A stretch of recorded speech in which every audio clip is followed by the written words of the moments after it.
आपका स्वागत है कविता हिंदी एकेडमी चैनल पर। मैं आपके लिए मोस्ट इंपॉर्टेंट क्वेश्चन लेके आई हूँ। 95% ये जो है पेपर में आते हैं ये क्वेश्चन, इसलिए मैं आपके लिए लेके आई हूँ।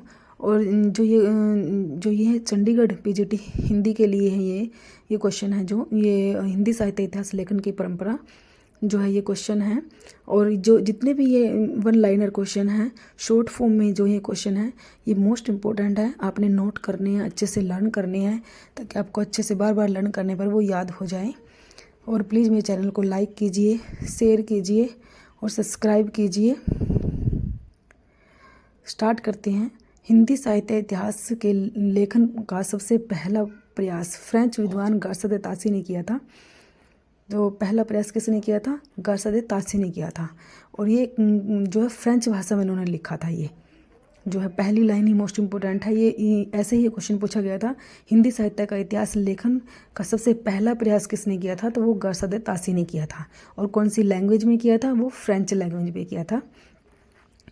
फ्रेंच लैंग्वेज में जो है इन्होंने प्रयास किया था गार्सद तासी ने। ये मोस्ट इम्पोर्टेंट है ये क्वेश्चन। तो ये आपने अच्छे से नोट करनी है, अच्छे से लर्न करनी है, ताकि आपका सारा टॉपिक जो है क्लियर हो जाए। तो गार्सद तासी ने अपनी पुस्तक की रचना फ्रेंच भाषा में की है। कौन सी भाषा में की है? फ्रेंच भाषा में की है। तासी ने अपनी पुस्तक का नाम इस्तवार दे ला लिटरेचर एदोई हिंदुस्तानी रखा है। क्या रखा है उन्होंने अपनी पुस्तक का नाम? इस्तवार दे ला लिटरेचर एदोई हिंदुस्तानी रखा है। यह पुस्तक 2 भागों में विभक्त है, जिसका प्रकाशन क्रम से 1839 तथा 1847 में हुआ था। कितने भागों में विभक्त है ये? 2 भागों में विभक्त है। और इसका प्रकाशन जो है कब कब हुआ? एक तो जो है 1839 में हुआ और दूसरा जो है वो 1847 में हुआ। मोस्ट इम्पोर्टेंट है ये लाइनें। आपने सभी जो लाइनें अच्छे से लर्न करनी है। तो है इसका प्रकाशन जो है ये भी नोट करना है आपने, 1839 और 1847। यह ग्रंथ ग्रेट ब्रिटेन और आयरलैंड की प्राच्य साहित्य अनुवादक समिति की ओर से पेरिस में मुद्रित किया गया था। तो कहाँ मुद्रित किया गया था? ये पेरिस में मुद्रित किया गया था। इस्तवार दे ला लिटरेचर एदो हिंदुस्तानी द्वितीय संस्करण में 3 भागों में विभक्त हो गया है, जिसका प्रकाशन सन 1871 ईस्वी में हुआ है। तो ये लाइन ऐसे कैसे लाइन ये पूछी जाती है कि इस्तवार दे ला लिटरेचर एदो हिंदुस्तानी का कौन से संस्करण में है? ये द्वितीय संस्करण में है। और कितने भागों में विभक्त है? 3 भागों में विभक्त है। और इसका प्रकाशन कब हुआ था?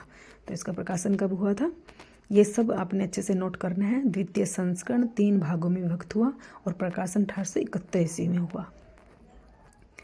तासी ने अपनी पुस्तक में हिंदी और उर्दू के अनेक कवियों का विवरण अंग्रेजी वर्ण क्रम अनुसार दिया। तो तासी ने जो अपनी पुस्तक में हिंदी और उर्दू कवियों का जो वर्णन है वो अंग्रेजी वर्ण क्रम अनुसार दिया था उन्होंने। ये मोस्ट इम्पोर्टेंट लाइन है। किसके अनुसार दिया था उन्होंने? अंग्रेजी वर्ण क्रम अनुसार दिया था। गार्सद तासी के ग्रंथ में कुल 738 कवि हैं। कितने कवि हैं? 738 कवि हैं, जिनमें हिंदी के 72 हैं तथा शेष उर्दू के हैं। तो कितने हैं हिंदी के? जो है हिंदी के जो हैं वो 72 हैं और शेष जो हैं जितने और बच गए हैं वो सारे उर्दू के हैं।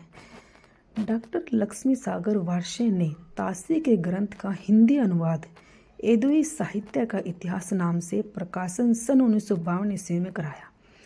तो ये क्वेश्चन मोस्ट इम्पोर्टेंट है, ये आया हुआ क्वेश्चन है। ये कहा है कि जो गार्सद तासी ने जो अपना जो है ग्रंथ लिखा था उसका हिंदी में अनुवाद किसने किया था? डॉक्टर लक्ष्मी सागर वार्षे ने किया था। और एदोई साहित्य का इतिहास नाम से किया था और प्रकाशन हुआ था 1952 में। 1952 में इसका प्रकाशन हुआ था। तासी की पुस्तक इस्तवार दे ला लिटरेचर एदो हिंदुस्तानी में एदोई के लिए हिंदी और हिंदुस्तानी के लिए हिंदुस्तानी उर्दू अर्थ प्रयुक्त होता है। मोस्ट इम्पोर्टेंट है ये लाइनें। तो एदोई के लिए उन्होंने हिंदवी और हिंदुस्तानी के लिए उन्होंने हिंदुस्तानी उर्दू अर्थ प्रयुक्त किया था। हिंदी साहित्य इतिहास लेखन की परंपरा में हिंदी भाषा में लिखा प्रथम ग्रंथ श्री महेश दत्त शुक्ल द्वारा रचित भाषा काव्य संग्रह है। मोस्ट इम्पोर्टेंट है। महेश दत्त शुक्ल ने कौन सा लिखा था? भाषा काव्य संग्रह लिखा था। भाषा काव्य संग्रह का प्रकाशन सन 1873 ईस्वी में नवल किशोर प्रेस लखनऊ से जो है हुआ था। तो ये भाषा काव्य संग्रह जो मोस्ट इम्पोर्टेंट है, ये अच्छे से नोट करोगे आप। और जो है इसका प्रकाशन जो है वो 1873 ईस्वी में हुआ था। ठीक है, 1873 ईस्वी में हुआ था और नवल किशोर प्रेस द्वारा किया गया था। शिव सिंह सरोज ने शिव सिंह सरोज नाम से हिंदी भाषा में दूसरा महत्वपूर्ण इतिहास ग्रंथ रचा। तो शिव सिंह सागर ने भी जो है अपना हिंदी साहित्य का इतिहास लिखा, उन्होंने नाम दिया है शिव सिंह सरोज, ये भी मोस्ट इम्पोर्टेंट है। शिव सिंह सरोज का प्रकाशन 1883 ईस्वी में हुआ था। कितने में हुआ था? 1883 ईस्वी में था। मोस्ट इंपॉर्टेंट है ये क्वेश्चन, पेपर में आया हुआ है। सभी क्वेश्चन जो जितनी भी ये लाइनें हैं सारी मोस्ट इंपॉर्टेंट लाइनें मैं आपके लिए लेके आई हूँ। प्लीज़ आप चैनल को सब्सक्राइब कीजिए और वीडियो को लाइक कीजिए, दोस्तों के साथ शेयर कीजिए।